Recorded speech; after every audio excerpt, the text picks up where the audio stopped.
Судя по объективным причинам, энергетической отрасли Кыргызстана предстоит преодолеть один из сложнейших периодов за историю нашей страны с момента независимости. Маловодие, повышение потребления и изношенность оборудования может привести к энергетическому коллапсу уже в этом году. Соответствующие органы и ведомства сейчас активно ищут пути выхода из ситуации, но немаловажным может стать вклад и каждого из нас при соблюдении норм потребления и экономии электроэнергии. В этом выпуске программы «Еще не вечер» мы поговорим подробнее о предпринимаемых мерах с начальником управления тарифного и ценового регулирования Госагентства регулирования топливно-энергетического комплекса при Министерстве энергетики и промышленности Абайлдой Адылбеком Уулу и техническим директором ОАО «Электрические станции» Алтынбеком Айтикеевым. Здравствуйте. Добро пожаловать к нам в студию. Алтынбек Исраилович, мой первый вопрос к вам. Расскажите, пожалуйста, о текущем состоянии Токтагульского водохранилища, сколько там воды и какая работа ведется? На сегодняшний день на водохранилище Токтагульской гидростанции 10 миллиардов 921 миллион кубов воды. Приток на сегодня составляет 484 куба в секунду. Расход это 409 кубов в секунду. Ну, по сравнению с прошлым годом у нас накопление на 2,4 миллиарда низко. У нас ниже, да? Ниже, да. У нас воды ниже. Ну, ремонтные работы, несмотря на это, ремонтные работы ведутся, реконструкции тоже. На Токтагульской гидростанции сегодня ведутся реконструкция 4-й машины. Это сегодня все оборудование демонтировано и комплектуется оборудованием. Планируем где-то зимой ввести в работу 4-ю машину. И на Атбашинской гидростанции тоже реконструкция ведется. Несмотря на этот, предпринимается подготовка ТЭЦ города Бишкек. Это приобретение угля, приобретение мазута. Вот на этом и приобретаем газ. На таком плане работаем. Давайте сейчас с Токтагулкой еще один вопрос, который очень волнует телезрителей из-за распространяемой в информационном пространстве информации о том, что воду с Токтагульского водохранилища сливают, несмотря на то, что у нас наблюдается режим маловодья и воды, и нам недостаточно, и вокруг этого различные кривотолки и домыслы ходят. Расскажите, пожалуйста, в чем причина, почему ее сливают и что там происходит? Ну, есть у нас в электрической станции есть ряд служб, которые вот анализируем и весь это производим расчеты. Мы весной, это АО электрической станции, вынуждены были импортировать электроэнергию, договариваться с соседними государствами. Это был подписан протокол, это в марте месяце, и мы с марта месяца 3 месяца импортировали электроэнергию. И в этом протоколе было соглашение, что мы должны эти полученные электроэнергии летом возврат делаем. Сейчас на сегодня идет возврат электроэнергии. То, что мы брали весной, мы возврат делаем электроэнергию. Если хорошенько подумать, вот, соседние государства, они вырабатывают электроэнергию на угле. Ну, себестоимость электроэнергии у них намного дороже, а мы электроэнергию вырабатываем в основном 90% это на гидростанциях. Поэтому вот у населения получается мнение, что это мы воду. А так каковую воду просто так не сливаем, это не расходуется. Надо комплексно смотреть. Это Токтагульская гидростанция, и внизу есть Курпсайская гидростанция, потом идет Ташкумурская гидростанция, Шамалсай, Учкурган. Они комплексно работают, поэтому у населения такое впечатление остается. Но то, что брали, сейчас возвращаем, согласно протоколу. И по поводу электроэнергии. Вот. О воде речи не водой, да? Нет, водой. По поводу ТЭЦ Бишкека. В этом году ваши коллеги и вот Министерством энергетики несколько раз заявляли о том, что ТЭЦ Бишкека в этом году будет загружен там больше, чем обычно, вот как раз из-за маловодья и проблем с электричеством, вырабатываем на гидроэлектростанциях. Готова ли ТЭЦ Бишкека к тому, чтобы работать вот в таком режиме, как он предполагаете? Да, все расчеты есть у нас, произведены расчеты. Да, в этом году запланировано, чем прошлый год, намного загруженность то есть ТЭЦ Бишкек будет, потому что мы тоже видим, что накопление воды это от природы, от нас не зависит, потому что какой приточность будет, это пока еще не знаем, но мы готовимся к худшему. Это будет ТЭЦ города Бишкек намного загружена. И запланировано приобретение угля тоже намного больше. В принципе, все оборудование сейчас производится, ремонт, запланированный ремонт проводится, и готовимся к большой нагрузке. Угу. И одним из путей решения вот этой проблемы с электроэнергией, с обновлением там того же оборудования предлагаются через повышение тарифов на электроэнергию. Вот буквально на прошлой неделе министр энергетики предложил там ряд изменений в тарифную политику. Расскажите, пожалуйста, подробнее о них. И мы об этом уже не раз говорили, но давайте попробуем еще раз разобраться, из чего складывается тариф на электроэнергию и почему было принято решение именно вот такую сумму предложить населению за киловатт-час. Спасибо. Тарифная политика – это один из инструментов для достижения благополучия энергетики нашей. Прежде чем что-либо рассказать, я бы хотел остановиться, что электроэнергия – это товар, и он особый товар, и мы ее так называем, потому что он одномоментно производится и в тот же момент потребляется. То есть мы ее не можем складировать где-то, но потом оставлять. Соответственно, как любой другой товар, он имеет свою себестоимость, свою цену. Так вот, значит, в 2020 году фактическая стоимость электрической энергии составила 1 сом 48 тиынов. Это значит без учета того, что вот мой коллега сказал, дополнительные нагрузки на ТЭЦ, импорт электроэнергии и выплата, предстоящие выплаты по кредитам по основной сумме. То есть без этого, без учета этого всего у нас 1 сом 48 тиын. То есть это стоимость выработки на выработки электроэнергии, да. И значит, она вот из 3 сегментов состоит. Электрическую энергию необходимо выработать. Это цена ее 50 тиынов. Мы говорим про 2020 год. Далее второй сегмент – это передача электроэнергии по высоковольтным сетям. Как вы знаете, основная доля электрической энергии у нас производится в южном регионе, и ее необходимо по Кыргызстану распределить. Так, вот она, значит, по высоковольтным линиям направляется, далее, значит, распределяется распределительными компаниями, которая стоит 50 тиынов. Значит, и налоги, естественно, и технические потери. Вот из этих сегментов она состоит. При этом средневыставленный тариф называется, то есть в среднем сколько денег мы собираем от реализации электроэнергии. Так, в 2020 году она составила 1 сом 30 тиын. И мы видим дефицит в размере 18 тиынов. Если переводить его в суммарном, то мы увидим, что доход у нас в 2020 году составил 19 миллиардов 500 миллионов, расходы 20 миллиардов 700 миллионов, дефицит 1 миллиард 200 миллионов. Это значит то, что у нас было в 2020 году. Естественно, в связи с маловодьем принимаются необходимые меры, чтобы наши конечные потребители, граждане не остались без электричества. Для этого вот принимаются такие меры.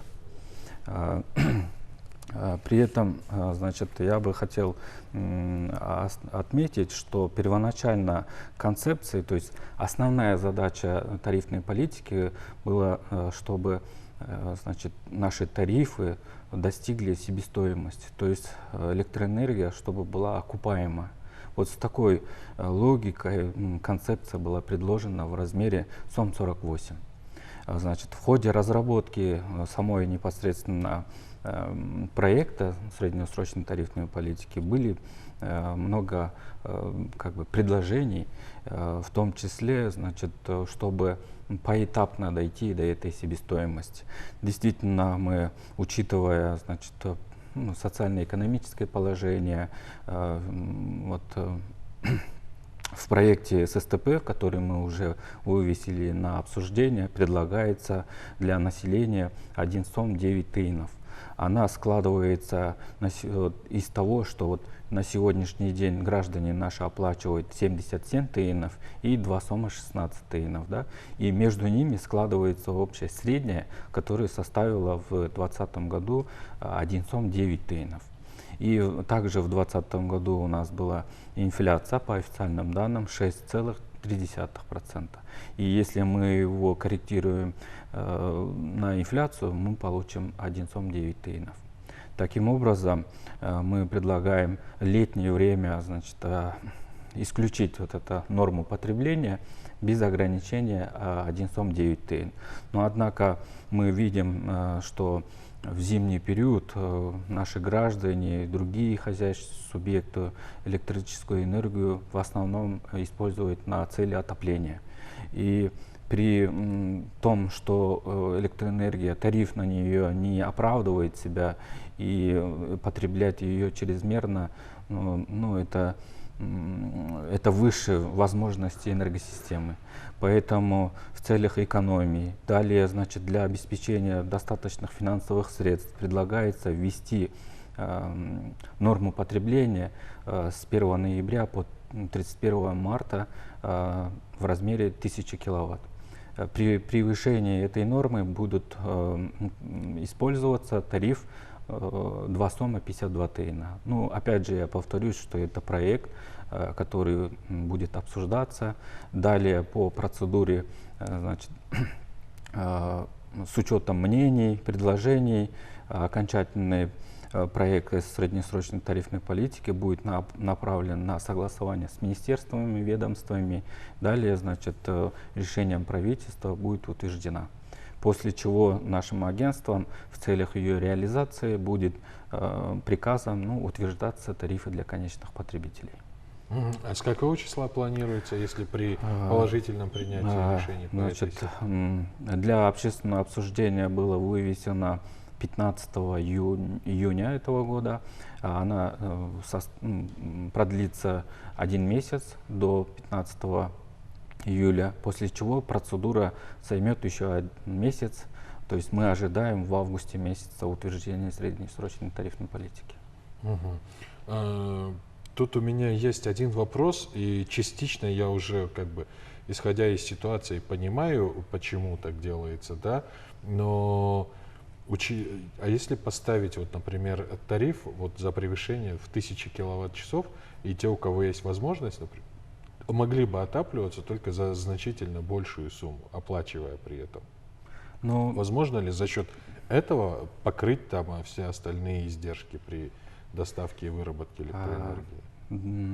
Да, действительно, надо отметить, что на сегодняшний день в энергосистеме у нас присутствует перекрестное субсидирование, когда, значит, бытовые потребители, население, для них тариф не доходит до себестоимости, соответственно, другие потребители в лице физических, юридических лиц или же при превышении нормы потребления оплачивают больше, чтобы усреднить наши тарифы, то есть перекрестное субсидирование.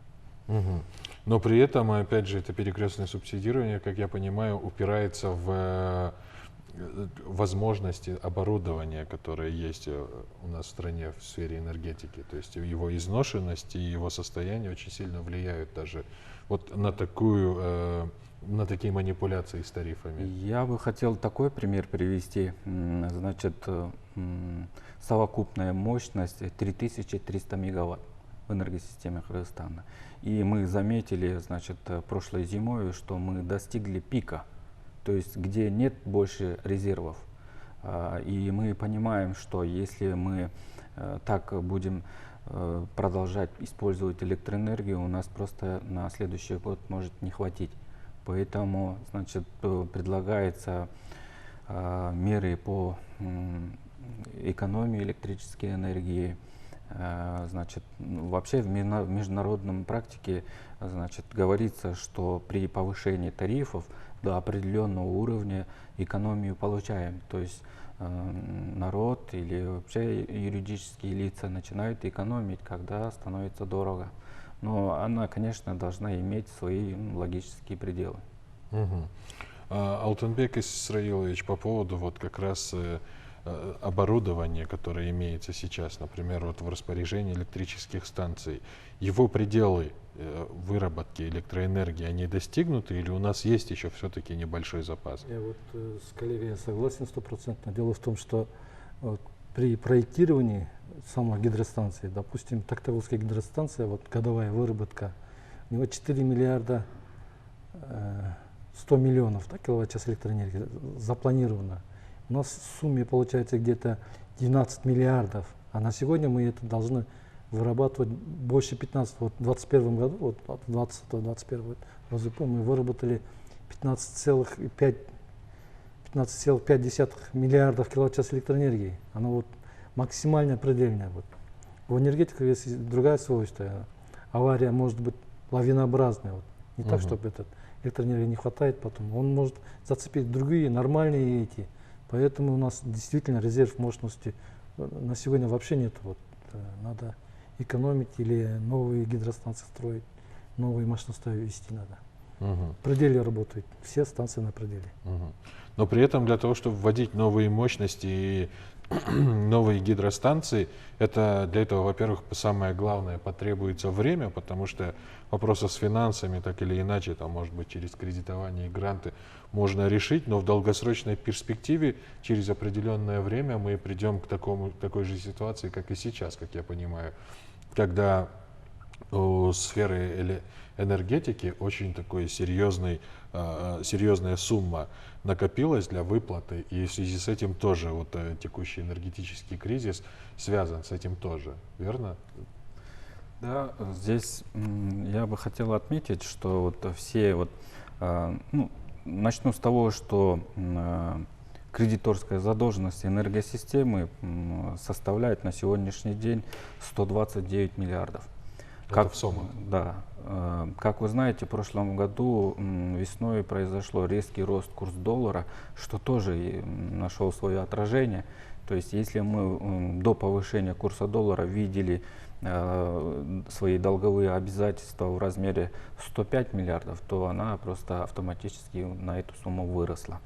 Я хочу здесь отметить, что эти кредиты были направлены на такие стратегические моменты, вопросы. То есть это строительство кабельной линии Датхакимин, которая позволила нам уйти от зависимости от соседних стран. Значит, произвести модернизацию ТЭЦ города Бишкек, что нам позволило использовать свою уголь, что тоже не зависит от поставки других стран. Это очень было важно, мы вот сейчас видим ее плоды. Далее, значит, как мы говорим, что у нас необходимо дополнительные мощности вырабатывающие, это еще больше затрат требуется, соответственно, и нам как бы своими силами не справиться. При этом мы, как и все другие страны, обращаемся к финансовым институтам, инвесторам, которые в первую очередь задают вопрос: хорошо, говорят, мы вложим деньги, мы готовы, и какова ее возвратность? То есть по какому тарифу вы готовы купить? И вот здесь вот у нас начинается как бы, да, проблемы, когда мы озвучиваем свои тарифы, которые по региону самые низкие. Для сравнения, вот, мы не будем сравнивать с Казахстаном, Россией, поскольку у них ситуация чуть другая, экономические там состояния. Вот с Таджикистаном. Они тоже в основном вырабатывают на гидростанциях, и, значит, их тариф, то есть их бытовые потребители оплачивают на сегодняшний день 1 сом 64 тиына. И мы как бы ждем, надеемся на поддержку своих потребителей, поскольку действующие тарифы были установлены еще в 2015 году. И реализация этого тарифной политики прошлой, она не нашла. То есть по пути ее по каким-то причинам остановили, и она с тех пор 6 лет стоит на ровном месте. И ее просто инфляция уже какую-то часть съела. Вот, поэтому мы, да, хотелось бы сразу бы достичь себестоимости, но надо как бы реалии сегодняшние учитывать, поэтому предлагается поэтапно достичь себестоимости, которая у нас была в прошлом году. Вы представляете, да, мы как бы прошедшим временем живем, вот. Но все же мы как бы не стоим на месте. Далее бы хотелось, чтобы, если даже на этом году примется, то чтобы тарифы на инфляцию, значит, ее изменяли и продвигали вперед. То есть текущая тарифная сетка, предлагаемая СОМ 9 ТИИНов, она уже с учетом социально-экономического положения наших граждан и с учетом того, что дальше держать вот этот тариф у нас нет никакой возможности абсолютно, который был 77 ТИИНов. Конечно. Еще один вопрос, Алтынбек Исраилович. Вы вот, не знаю, может быть, это как бы не ОАО электрические станции должны делать, но, возможно, вы проводили какой-нибудь мониторинг или смотрели, за счет чего именно так резко повысилось потребление электричества прошлой зимой? Это отопительные или приборы, или большая часть нашего населения перешло на электрическое отопление, или введение мощностей каких-то, может быть, не знаю, предприятий, или вот те же самые майнинг-фермы, о которых сейчас тоже очень много говорят. Что повлияло на такой резкий скачок? Наша основная задача, это, вот коллега сказал, вот электроэнергия, свойства, сколько надо, столько надо вырабатывать. Негде складировать это. Поэтому до 2010 года мы внутреннее потребление электроэнергии у нас в нашей стране было 10 миллиардов. На сегодня уже с каждым годом это улучшается, жизнь человека, да, там это раньше всего была вот стиральная машина а на сегодня это чего только нету, вот, который потребляет электроэнергию, да, вот, соответственно, внутреннее потребление электроэнергии у нас уже на 50% увеличился, а вот мощностей у нас это в 2010 году Камбарату-2 ввели в работу, на сегодня вырабатывают, хотя проектная мощность этой станции 360 мегаватт, а мы там вырабатываем 95 мегаватт, располагаемую мощность. Туда надо ввести в работу, то есть финансировать и ввести ее. Намного это помогло бы нашей энергетике. То есть, потребление с каждым годом растет. То есть это не резкий скачок потребления, это того, чего следовало ожидать, просто в силу определенных причин особо на это до этого внимания не обращали. Обращали, но вот, сейчас вот есть плоды вот, за то, что мы это планировали. Вот именно с этих, вот на Тактагулке идет реконструкция, это обновление, это оборудование. 300 мегаватт, но располагаемая мощность 360 мегаватт будет одной гидростанции, то есть гидрогенератора. И на сегодня подготовительные работы ввели уже. Вот следующего года, наверное, будет Чукурганская гидростанция реконструкция. Она это 61 года, вот, более 60 лет эксплуатируется. Это надежно остается, нам увеличивается мощность, но необходимо, мы уже видим, что надо строиться новые гидростанции. Вот новых мощностей. Действительно, вот две машины ТЭЦ города Бишкек, она вот зимой в 2020 году сильно помогла нам покрыть мощность. Позвольте Да, конечно. дополнить свою коллегу. Вот вы спросили о структуре потребления электроэнергии. Значит, как мы сказали, вот 15 миллиардов выработали в 2020 году, и из них 65% потребило население. Это, значит, очень отличается среди других наших соседних стран, где этот показатель составляет 30-40%. То есть там больше промышленность потребляет, чьи тарифы, естественно, выше, да? Соответственно, это даже дает большой плюс доходной части для них. Вот, поскольку и из этих 65% потребления населения 85% до 700 киловатт, то есть по тарифу 77 ТИИНов. это который наполовину меньше ее себестоимости. И вот так можно примерно посмотреть на какая картина у нас в энергосистеме в части доходов, в части тарифов. Вот, хотел добавить. Спасибо большое за то, что ответили на наши вопросы и пришли к нам в студию. Я напоминаю, что мы говорили о предпринимаемых мерах по успешному прохождению бесперебойной подачи электроэнергии с начальником управления тарифного и ценового регулирования Госагентства регулирования топливно-энергетического комплекса при Министерстве энергетики и промышленности Абайылдой Адылбеком Уулу и техническим директором ОАО «Электрические станции» Алтынбеком Айтикеевым. Это была программа «Еще не вечер». Эфир Алто 24 продолжается. Оставайтесь с нами.